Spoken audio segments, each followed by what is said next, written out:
Welcome to my channel, The Quiet Observer, where we break down human behavior, psychology, and the patterns most people miss. Now let's get into today's video. When we talk about the scars of abuse, we often think of things we can see or the heavy weight someone carries emotionally. But there's a silent, physical transformation happening deep inside the brain itself. It's a biological survival story.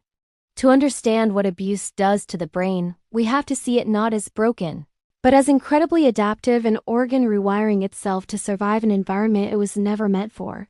Think of your brain as a high-tech command center. In a safe, healthy environment, this center focuses on growth, learning, and connecting with others.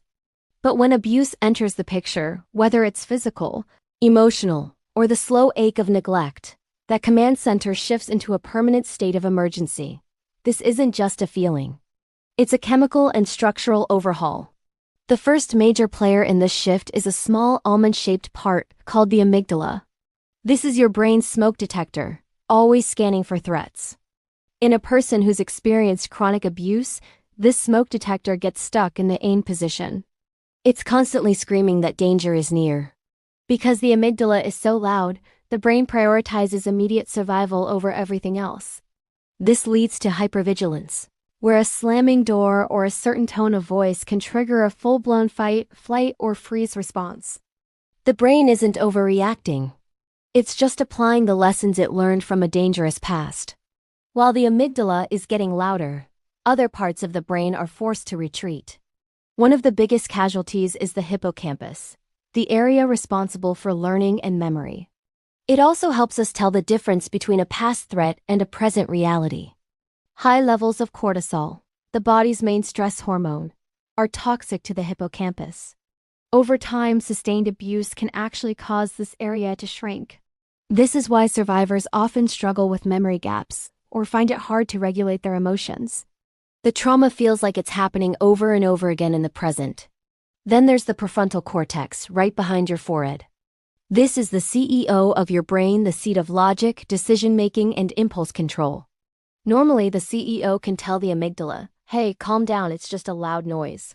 We're safe." But in a brain shaped by abuse, the connection between the emotional and logical centers gets weakened. The CEO is effectively locked out of the room. This makes it incredibly difficult for a survivor to just get over it or think their way out of a panic attack. The biological bridge that lets logic soothe fear has been damaged. This rewiring also affects our ability to feel joy.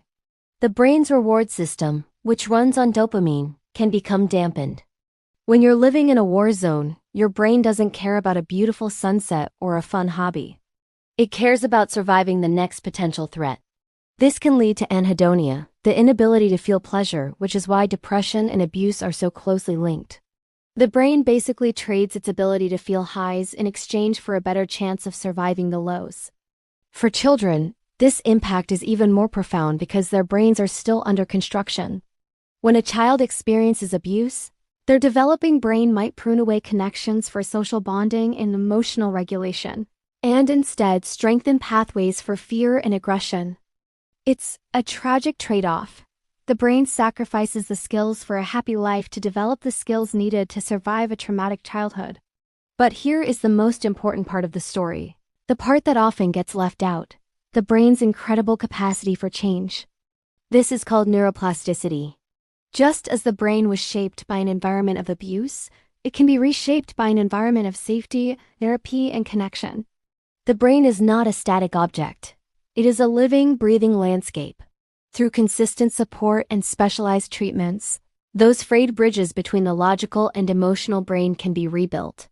The hippocampus can recover, and the amygdala can learn that the smoke detector doesn't need to be at full volume anymore. Healing isn't about fixing something that's broken.